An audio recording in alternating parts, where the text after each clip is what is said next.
عزیزان گرامی، انقلاب کہتے ہیں بدلنے کو، انقلاب کہتے ہیں بدلنے کو۔ ہماری جو زندگی شروع ہوتی ہے وہ ایک انقلاب سے شروع ہوتی ہے جو دوسرے انقلاب سے چلتی ہے۔ کربلائی انقلاب سے شروع ہوتی ہے اور ہمارے مہدی کا انقلاب تک پہنچتی ہے۔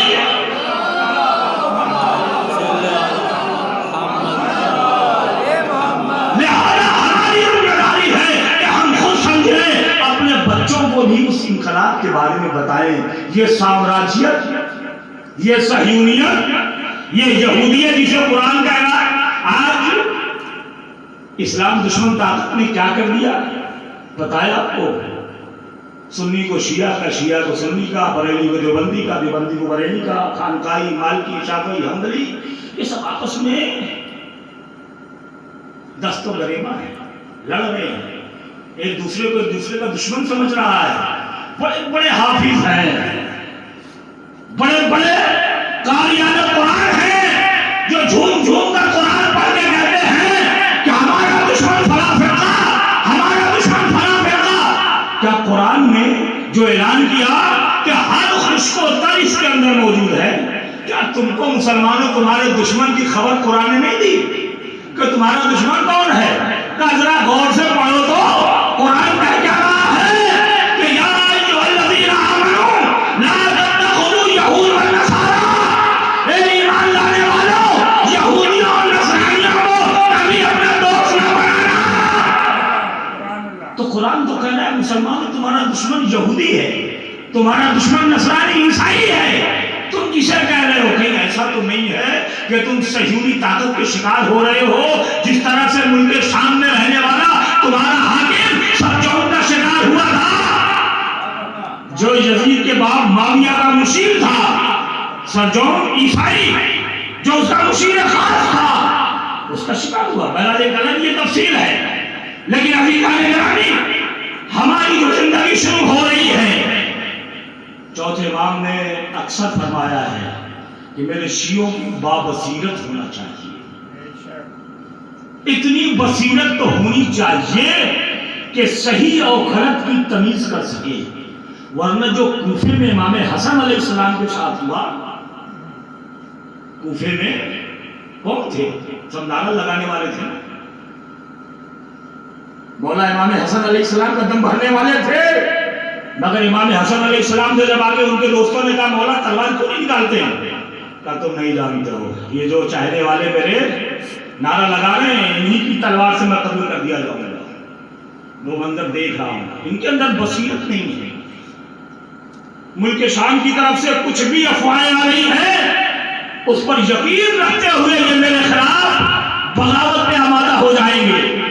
لہذا چوتھے امام فرماتا ہے کہ میرے شیعوں کو بابصیرت ہونا چاہیے، اتنی بصیرت ہونی چاہیے کہ اسلام کا دشمن اس وقت مسلمانوں کو کس راہ پہ لے کر کے جا رہا ہے۔ کتنا زمانہ گزر گیا، کتنا وقت گزر گیا۔ کربلا کے بعد چوتھے امام نے فرمایا اے میرے شیعوں، اپنے بچوں کی تربیت کرو، اس سے پہلے کہ تمہارا دشمن تمہارے بچوں کو پالنے لگے، اس سے پہلے کہ تمہارا دشمن تمہارے بچوں کو پالنے لگے۔ کیا مطلب؟ ابھی بھی نہیں سمجھ رہی کہ تمہارا دشمن تمہارے بچوں کو پالنے لگے، کہ بھائی بچہ مسلمان کا ہے لیکن اسے پالا جا رہا ہے ایپیسوڈ کے ذریعے، کلچر جو گھر کا بنایا جا رہا ہے وہ ایک دھاراواہی کے ذریعے۔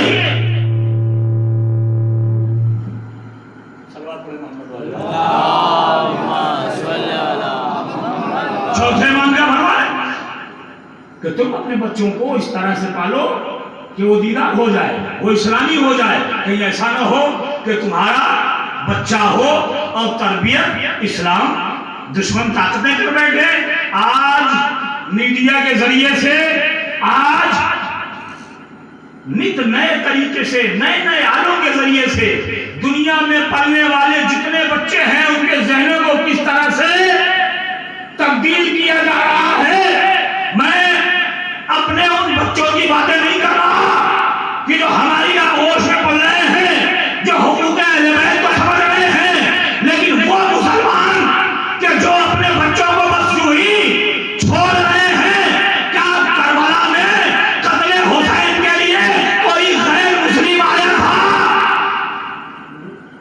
کوئی غیر مسلم نہیں تھا. خدا کی قسم خیبر کے بعد یہودیوں نے یہ طے کر لیا کہ جب تک علی اور اولاد علی ہے ہم تلوار سے مسلمانوں کو ختم نہیں کر سکتے. یہی وجہ ہے کہ سن 2006 میں جب حزب اللہ اسرائیل کے مقابلے میں کامیاب ہوئی، حرب تموز الفین و ستہ اس جنگ کا نام ہی رکھا، ہم لوگ اسی جگہ پہ موجود تھے. وہاں سے نعرہ ٹی وی پر بلند ہو رہا تھا، کوئی اور نہیں بلند کر رہا تھا. یہ مسلمان تھے جو کہہ رہے تھے خیبر خیبر یا یہود جیسے محمد سوف یہود، یعنی اسے خیبر کی بات یاد. اے یہودیوں، کیا تم بھول گئے ہو کہ محمد کا ایک سپاہی جس نے خیبر کو فتح کیا تھا ابھی اس کا بیٹا پردہ گھر میں موجود ہے؟ تو انہیں تو یقین ہے کہ انہیں تلوار سے نہیں ختم کیا جا سکتا. تو نئے نئے طریقوں سے، نئی نئی سازشوں سے مسلمانوں کو ختم کرنے کے لیے انہوں نے پلان کیا. آیت اللہ لبنانی سن 2013 میں اٹلی کے سفر پہ جاتے ہیں. سنیے عزیزان گرامی، اٹلی کے سفر پہ جب پہنچے تو انہوں نے اس معبد میں جو ان کا عبادت خانہ تھا، معبد یعنی عبادت خانہ جسے مسجد کہتے ہیں، جسے دھارمک جگہ کہہ لیں، جب وہاں پہ وہ پہنچے ہیں، ابھی 1 مہینے پہلے ان کا انتقال ہوا ہے، تو وہ بیان کرتے ہیں کہ میں نے اس لائبریری میں دیکھا کہ نام امام حسین پر تقریباً 300 کتابیں لکھی. 300 کتابیں اس لائبریری میں، جو اس چرچ کی لائبریری تھی، اس کے اندر 300 کتابیں، 300 سے زیادہ کتابیں اس میں رکھی ہوئی تھی. مجھے بہت تعجب ہوا کہ اٹلی جیسے ملک میں عیسائیوں کے معبد یعنی چرچ میں نام امام حسین پہ اتنی کتابیں. اگر مسلمان خراج عقیدت پیش کرے تو سمجھ میں آتا ہے. اگر یہ لائبریری بغداد میں ہوتی، مدینے میں ہوتی، مکہ مکرمہ میں ہوتی، مشہد مقدس میں ہوتی، ام المقدسہ میں ہوتی، دیگر مقامات کا نجف اشرف میں، کربلا معلی میں، مصر میں، ابو ظبی یونیورسٹی میں، کہیں پہ یہ ہوتی تو مجھے تعجب نہیں ہوتا.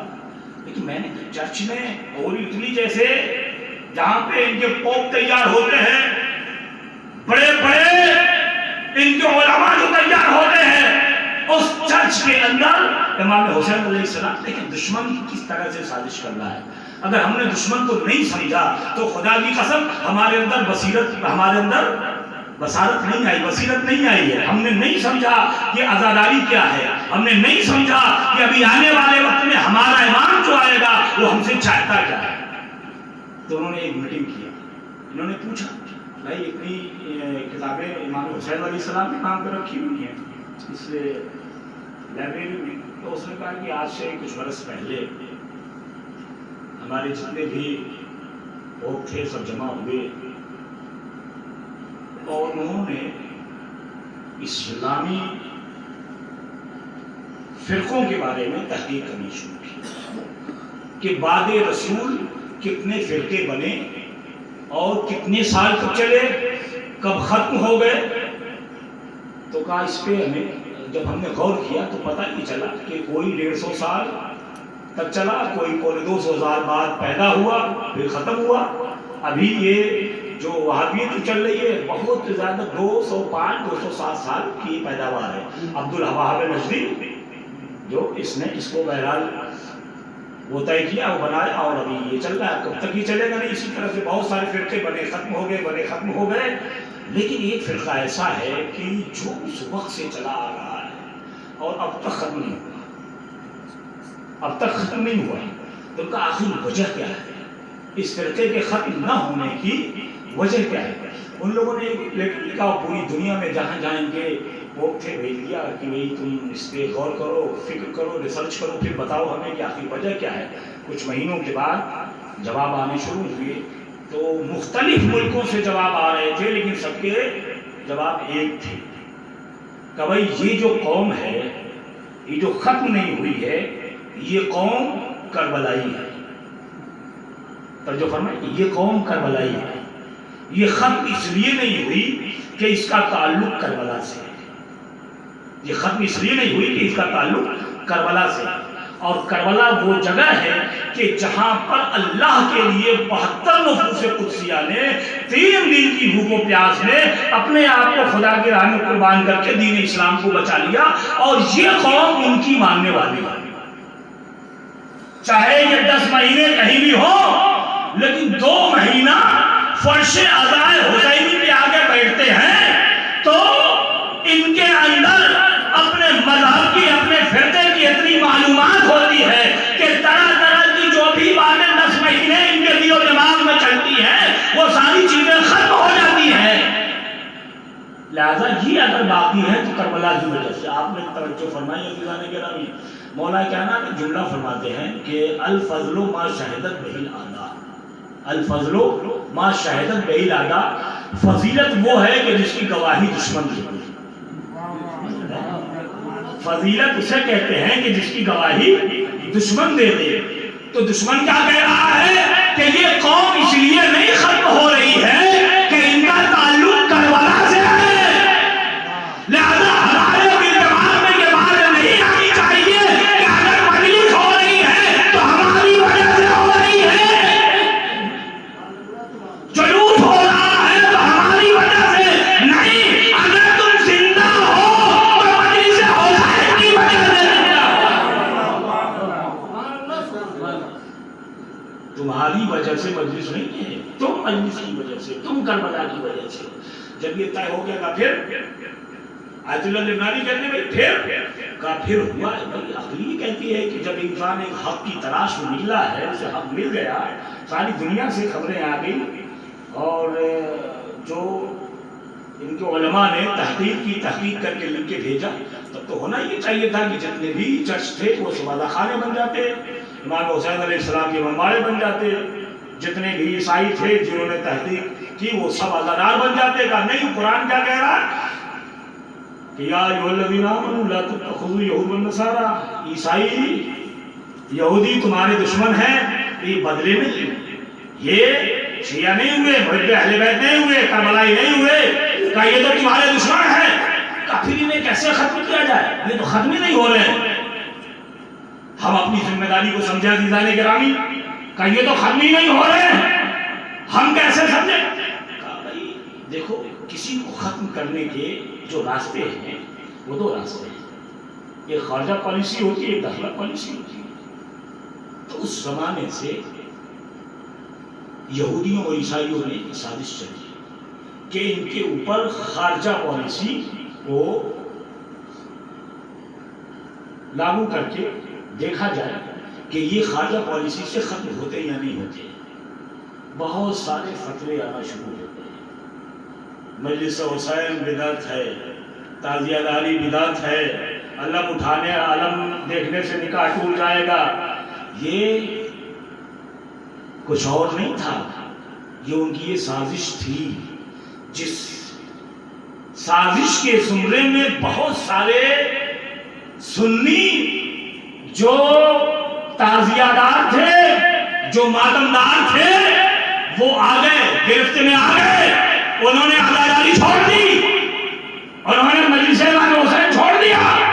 لیکن جب ہم پر نظر گئی تو انہوں نے دیکھا یہ تو خارجہ پالیسی سے کامیاب نہیں ہو رہے ہیں. بھائی ہم تو بڑے سکون سے بیٹھے ہوئے ہیں، دوسرے ملکوں میں دیکھو عزاداری کیسے ہوتی ہے، سب پہ کفن باندھ کے جوان گھر سے نکلتا ہے. کہ دوسرے نہیں، تم پاکستان کے اندر دیکھ لو، زندہ آ گیا تو اس کا نصیب، ماں بھی بڑی مطمئن ہے، کربلائی ہے نا، کربلا والوں کے تذکرے میں بھیج رہی ہے، مطمئن ہے. بڑی مشکل عزاداری ہو رہی ہے لیکن دشمن حملے کر رہا ہے، لیکن عزاداری میں کوئی کمی نہیں. خارجہ پالیسی ناکام ہوئی، کہا پھر داخلہ پالیسی شروع کرو، جو یہی سب سے زیادہ خطرناک ہے. جہاں تک ہمارے علماء سید علی خامنہئی اور آغا سیستانی جس کی طرف ہمیں وہ درجے کر رہے ہیں، وہ یہی ہے ان کی داخلہ پالیسی. کہ بھائی خارجہ پالیسی سے عزائے حسینی میں کوئی اثر نہیں پڑا. اب داخلہ پالیسی یہ ہے کہ انہی کے درمیان انہی سے ایسے ذاکر تیار کرو کہ جو منبروں پر آئے اور قوم کے درمیان اختلاف کریں. توجہ فرما رہے ہیں، یہ سازشیں اسلام دشمن رچ رہا ہے، اسلام دشمن یہ سازشیں کر رہا ہے، لہذا ہم نے خبردار ہونے کی ضرورت ہے، ہمیں سمجھنے کی ضرورت ہے۔ عزیزان گرامی، یہ کون بتائے گا، یہ کون سمجھائے گا؟ یہ کربلا بتائے گا۔ کربلا شہزادی زینب نے ہمارے حوالے کیا ہے، شہزادی زینب نے کربلا ہمیں دی ہے، سمجھ میں آ رہا ہے؟ کربلا اس علی کی بیٹی کے جگر سے پوچھو کہ جہاں چاروں طرف دشمن تھے اس نے کیسے یہاں کی کربلا پہنچا دی؟ تصور میں، گمان میں کبھی ہمارے وہ انقلاب نہیں آ سکتا جہاں بڑے بڑے مرد پیچھے ہٹ گئے۔ حکومت یزید کی کربلا کے بعد مولا سید سجاد کے خطبے، شہزادی زینب کے خطبے نے یزید کو تو ایک نجس جانور سے بھی کمتر کر دیا۔ ہمارے درمیان جب یزید کا حملہ آیا تو ہمارے بچے بھی اسے نجس جانور سے کمتر سمجھ رہے ہیں، لیکن حقیقت کیا تھی؟ کتنا بڑا امپائر یزید تھا۔ آج کے اس دور میں جو اسٹیٹ بٹے ہوئے ہیں وہ 67 اسٹیٹ ہیں کہ جن پر یزید تنہا حکومت کرتا تھا، تنہا یزید حکومت کرتا تھا۔ ایسے امپائر کے تخت کو ہلانا علی کی بیٹی یہ تمہارا ہی جگر ہے۔ فرعون کے دربار میں جب موسیٰ کو جانا ہوا، موسیٰ نے کیا کہا؟ پروردگار مجھے میرا مددگار میرا بھائی ہارون میرے حوالے کر دے۔ اللہ، شہزادی زینب تم نے کون سا کام انجام دیا؟ اکثر مجلسوں میں کہتا ہوں کہ اللہ نے شہزادی زینب کے ذمے وہ ذمہ داری دی تھی کہ جو بڑے بڑے نبیوں کو بھی نہیں دی تھی۔ بھائی موسیٰ طور پہ گئے، جانے سے پہلے کیا کہہ رہے ہیں؟ جانے سے پہلے کہہ رہے تھے کہ ہارون یہ قوم تمہارے حوالے ہے، ماحول بنا بنایا ہے، دینی ماحول ہے، اس ماحول کو باقی رکھنا، اس ماحول کو بچا کے رکھنا۔ میں 40 دن کے بعد پلٹ کر کے آؤں گا۔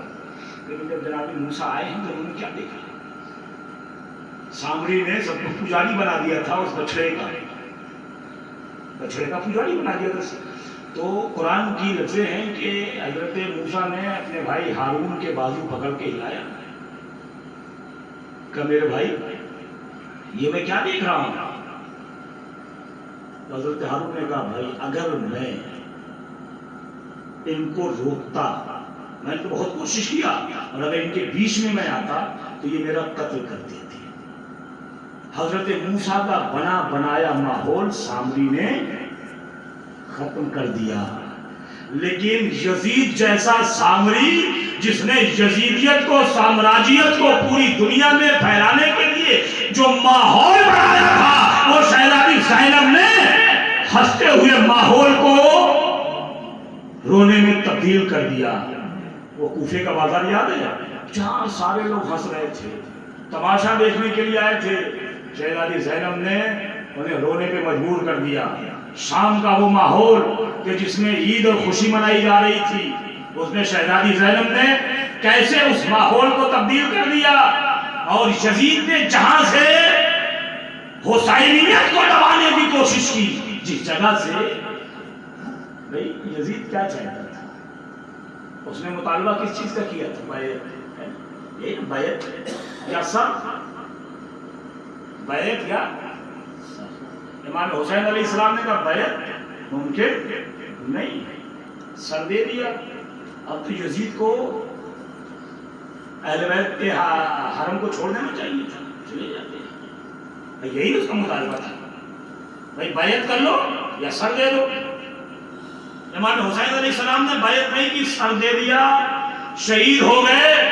اب تو اہل بیت اطہار کو اسے چھوڑ دینا چاہیے تھا، لیکن اس نے چھوڑا نہیں، قیدی بنا کر جگہ جگہ پھرایا، لوگوں کو دکھلایا، لوگوں کو بلایا، ایک مجمع عام جم خفیر میں تشہیر کیا۔ آخری سمجھے کیا تھی؟ یزید کیا بتانا چاہ رہا تھا دنیا میں, کیا پیغام پہنچانا چاہ رہا تھا؟ دیکھو اب یہاں سے دین محمدی ختم ہو رہا ہے, یہاں سے اب ہمارا قانون شروع ہو رہا ہے, اور ہم نے پورے عرب میں جو سب سے بہادر خاندان تھا اس خاندان کا نام ہے خاندان بنو ہاشم. خاندان بنو ہاشم. جب ہم نے بنو ہاشم کے لوگوں کو ان کی عورتوں کو اسیر کر لیا تو دوسرے قبیلوں کی کیا بات ہے, کیا اوقات ہے ان کی؟ تو جب یہ منظر پوری دنیا دیکھے گی, پورا عرب دیکھے گا تو سہم کر بیٹھ جائے گا.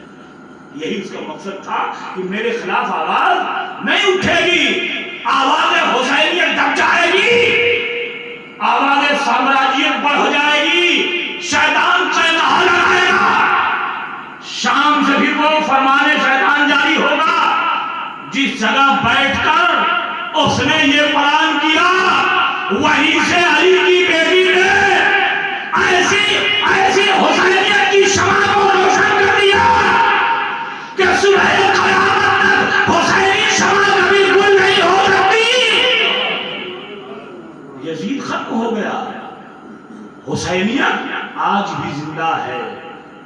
عزیزان گرامی, قسم خدا کی آپ نے میرے جملوں پہ غور نہیں کیا کہ جس جگہ سے, جس مقام سے اس نے حسینیت کو دبانے کی کوشش کیا تھا, وہیں سے شہزادی زینب نے اپنے بھیا کی مجلس وفا کر کے ایسا انتظام اور ایسا اہتمام کر دیا کہ صبح قیامت تک حسینیت کبھی ختم نہیں ہو سکتی. کیوں؟ یزید تو یہی چاہتا تھا محمد والے محمد ختم ہو جائیں. شام کے دربار سے قریب, بازار شام, دربار شام سے قریب چوتھے امام سے سائل نے سوال کیا کہ سید سجاد یہ بتائیں کربلا میں آپ کا بابا جیتا یا یزید جیتا؟ امام نے کہا کہ تھوڑی دیر ٹھہر جائے, ابھی اذان ہوتی ہے, اگر اذان میں میرے جد کا نام آئے تو سمجھنا میرا بابا جیتا. یعنی مطلب و مقصد کیا تھا کہ یزید چاہ رہا تھا کہ نام محمد و آل محمد ختم ہو جائے, لیکن شہزادی زینب تمہارے خطبوں نے کمال کر دیا, مولا سید سجاد آپ کے خطبوں نے کمال کر دیا. بعد کربلا امام حسین علیہ السلام نے کچھ ذمہ داریاں دی تھیں, الگ الگ مستورات پر. شہزادی زینب نے کتنی بڑی ذمہ داری پوری کی ہے پتہ ہے آپ کو؟ زینب نے اپنے پردے میں امامت کو چھپا لیا. سب سے پہلا بڑا احسان شہزادی زینب تمہارا. کتنی غمزدہ شہزادی زینب تھی. میں مصحف پڑھوں گا چونکہ یہ ایام غم جو چل رہے ہیں وہ شہزادی زینب سے منسوب ہے, لیکن ایک لمحے کے لیے میں آپ کو بتا دوں کہ شہزادی پر کتنی مصیبت پڑی تھی بعد کربلا.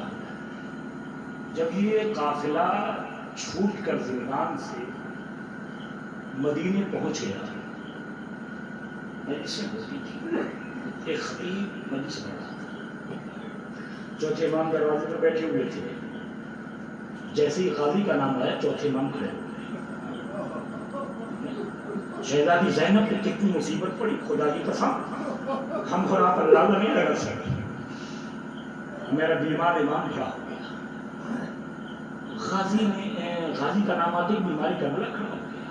خطیب جو منبر مجلس پڑھ رہا تھا سوچا شاید ذرا وہاں ہو, مولا کو کوئی تکلیف ہوئی ہو, مولا اس لیے کھڑے ہو گئے ہو. پھر دوران مجلس, دوران مسائل, پھر غازی کا نام آیا, پھر بیماری کا بلا کھڑا ہو گیا. وہ خطیب کہتا ہے کہ میں نے 10 مرتبہ غازی کا نام لیا اور 10 مرتبہ بیماری کا بلا کھڑا. مجلس تمام ہو گئی. جب مجلس تمام ہو گئی تو وہ خطیب بیماری کربلا کے قریب آیا. اس نے آ کر ہاتھوں کو جوڑا, کہا آقا مجھے نہیں معلوم کہ میں جو سوال کر رہا ہوں یہ کرنا چاہیے یا نہیں کرنا چاہیے, لیکن آقا دل کو تسلی ہوگی, میں ایک سوال کرنا چاہتا ہوں. کہا پوچھو, کیا پوچھنا چاہتے ہو؟ کہا آقا جیسے ہی غازی کا نام آتا تھا آپ کھڑے ہو جاتے تھے, میرا بیمار امام رو کے کہتا ہے سنو گے تو کھڑا ہو جاتا تھا. ہمارے چچا کے اتنے احسان ہم پہ ہیں کہ اگر پوری زندگی میں ان کے نام پہ کھڑا ہوتا رہوں جب بھی میں اس احسان کا بدلہ نہیں دے سکتا. یہاں تک تو آپ نے سن لیا. لیکن اس کے بعد جب خطیب نے دوسرا سوال کر لیا, چوتھے امام تڑپ گئے. چوتھے امام تڑپ گئے. کیا سوال تھا؟ کہا آقا یہ بتائیے کہ آپ کے چچا کے کتنے احسان ہیں, وہ کون کون سے احسان ہیں؟ میرا بیمار امام لو کے کہتا ہے اگر میں تم سے اپنے چچا کے کن کن احسانات کو گناؤں, بس اتنا سمجھ لو کہ جب تک میرا چچا زندہ تھا میری پھوپھی آرام سے سوتی تھی. جب میرا چچا شہید ہو گیا کربلا کے بعد میری پھوپھی کوئی نہیں ہے. کربلا کے بعد میری پھوپھی سوئی نہیں ہے. زیادہ وہ زینب ہے, اپنی ذمہ داری نبھا رہی ہے. خدا کی قسم 700 کرسی نشین ہیں بازار دربار شام میں. 700 کرسی نشین ہیں. یہودی ہیں, عیسائی ہیں, دوسری جگہوں سے زردشت ہے, بدھسٹ ہے, زردشتی لوگ ہیں, وہ آئے ہوئے ہیں یہ تماشا دیکھنے کے لیے. یزید نے بلایا ہے. ایسے ماحول میں دین کو بچانا, اپنے بھائی کی قربانی کو بچانا. شہزادی زینب آپ کا کلیجہ تھا جو نہیں جانتا تھا. یزید نے تو یہی اعلان کیا تھا کہ ایک خارجی ہے جس نے خروج کیا ہے, ایک باغی ہے جس نے حکومت سے بغاوت کی تھی, حکومت کے سپاہیوں نے اسے قتل کر دیا کربلا میں گھیر کر. اب کون تھا جو بتاتا کہ باغی نہیں ہے یہ نواسے رسول, یہ خارجی نہیں ہے یہ دل بند فاطمہ ہے؟ کون بتاتا؟ شہزادی زینب آپ نے بتایا. شہزادی زینب جو موجود تھے انہوں نے بتایا. اس وقت کوئی میڈیا نہیں تھی, بات ریکارڈ کرنے کے لیے, خطبہ ریکارڈ کرنے کے لیے کوئی ایسا آلہ نہیں تھا کہ جس کو پوری دنیا میں پھیلائی جاتی بات. جو موجود تھے انہوں نے تو سن لیا, جو نہیں تھے انہیں کیسے پتا چلے؟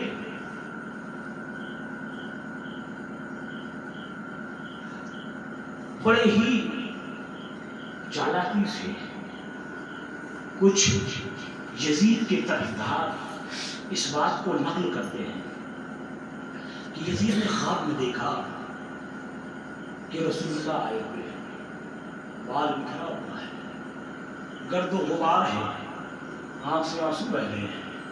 یزید نے جیسی دیکھا اس نے پوچھا یا رسول اللہ آپ کا یہ حال کیسے ہے؟ یزید تم اس سے میرا حال پوچھ رہے ہو؟ میری بیٹی کو قید میں رکھا ہے. جیسے ہی یزید نے یہ خواب دیکھا فوراً اٹھا, اس نے اٹھ کر رہائی کی. خدا کی قسم عزادارو ایسا نہیں ہے. رہائی کیسے ملی ہے جو ہمارے علماء نے جو تحقیق کی ہے اس کو میں بتاؤں. یہ خطبہ تھا شہزادی زینب کا, یہ خطبہ تھا مولانا سید سجاد کا. اب یہ قید خانے شام میں مقید ہو گئی. قید خانے شام جو کیپٹل اس زمانے میں بھی تھا, دمشق اب بھی کیپٹل ہے, تجارت کا مرکز تھا. دور سے تاجر آتے تھے تجارت کے لیے. سرائے میں, خوابگاہوں میں, ہوٹلوں میں ٹھہرتے تھے.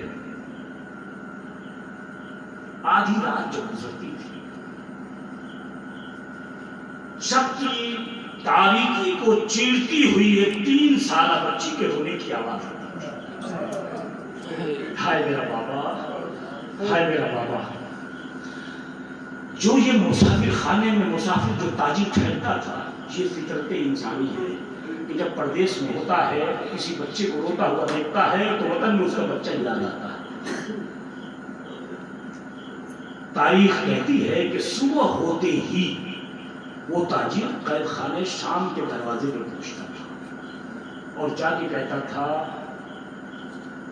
کہ وہ کون بچی ہے جو نصف رات میں ہائے بابا کہہ کے روتی تھی, اس کا بابا کہاں چلا گیا؟ ہاتھوں کی ہتھکڑیاں, پاؤں کی بیڑیاں سنبھالے ہوئے ایک نحیف و لاغر قیدی دروازے تک آتا تھا. بھائی تو مسافر ہے, کہا یہ بچی کون ہے؟ کہا میری بہن ہے. کہا اس کا بابا کون ہے؟ کہا اس کا بابا حسین. کہا کون حسین؟ مدینے والا. کہا ہاں وہی حسین, فاطمہ کا بیٹا حسین, نبی کی بیٹی کا بیٹا حسین. جیسے ہی یہ مسافر سنتا تھا پلٹ کر آیا, جب اپنے وطن واپس آیا تو جا کے وطن والوں سے کہتا تھا مسلمانوں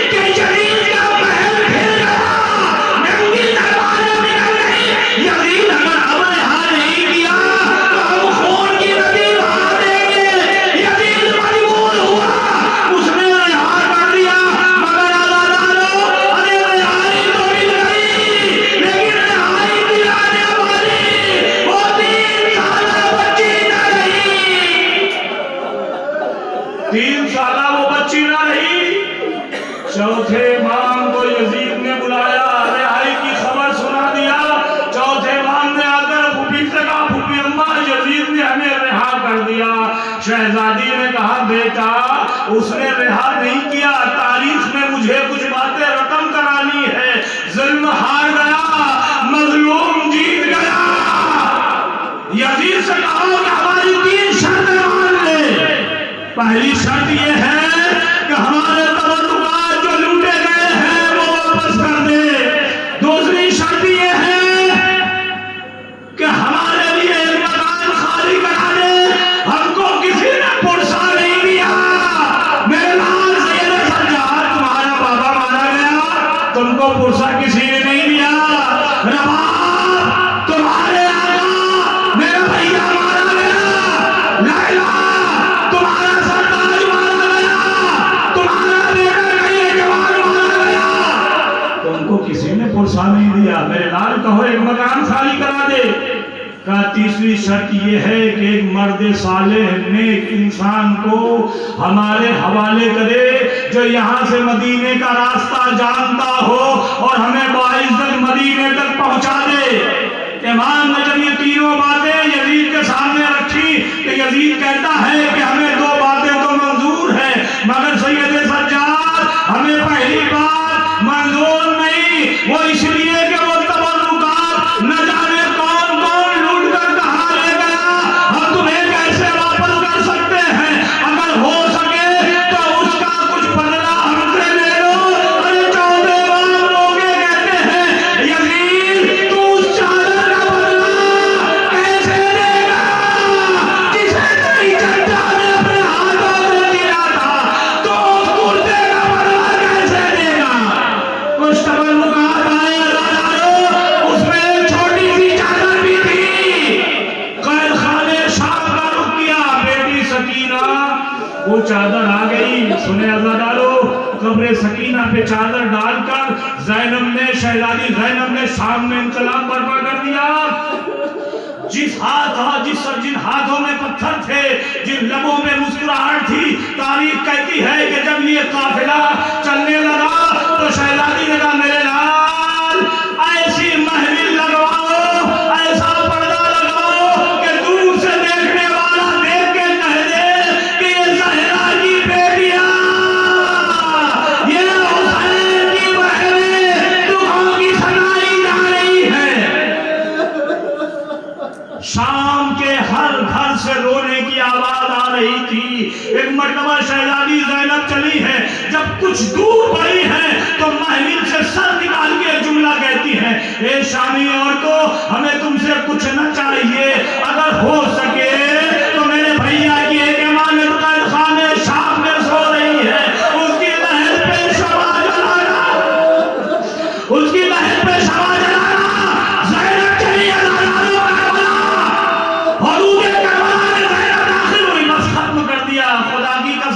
زینب اب اس جگہ پہ آئی ہے کہ جس جگہ دل کھول کے ماتم کرے گی. زینب اس قبر پہ آ رہی ہے کہ جس کے وعدے کو نبھانے کے لیے زینب نے بڑے بڑے ظلم برداشت کیے. تاریخ کہتی ہے کہ وہ پہلا زائر, وہ خوش نصیب زائر کہ جس نے 5 معصومین کی زیارت کی ہے, وہ جابر بن عبداللہ انصاری قبر امام سے لپٹے ہوئے تھے. قبر امام لرزنے لگی, آواز آئی جابر میری بہن دکھوں کی ستائی شام سے آ رہی ہے, دور چلا جا, دور چلا جا, میری قبر پہ بہن کرے گی. جابر ہٹ گئے. بتاؤ میں ختم کرتا ہوں, خدا کی قسم مجھ میں پڑھنے میں تاب نہیں ہے, میں نہیں پڑھ سکتا. جابر دور ہٹ گئے. یہ قافلہ آیا, بہن کرتا رہا, یہاں تک کہ قبر عباس پہ جب زینب پہنچی ہے تو چوتھے امام سے کہتی میرے لال میرا غازی تو جو طویل قامت تھا, اتنی چھوٹی سی قبر کیسے. 3 دن تک ماتم ہوتا رہا عزادارو. اس کے بعد وہ جابر سنے بس آخری جملہ, وہ جابر جو کچھ دور پر تھے انہوں نے اپنے غلام کو بھیجا, غلام جاؤ دیکھو اس قافلے میں ایک میرا 23 سالہ نوجوان امام ہوا, جا کر میرے امام سے میرا سلام کہنا اور کہنا کہ جابر آپ سے ملنا چاہتا ہے. وہ جابر کا غلام آیا, اس نے چاروں طرف قافلے میں دیکھا, کوئی نوجوان نظر نہ آیا. جابر کہتا ہے آقا, یعنی اپنے آقا جابر سے کہتا ہے آقا کوئی نظر نہیں آ رہا ہے، کوئی جوان نہیں ہے۔ جابر کہتے ہیں کہ مجھے لے کر کے چلو، میں اپنے آقا کو پہچان لوں گا۔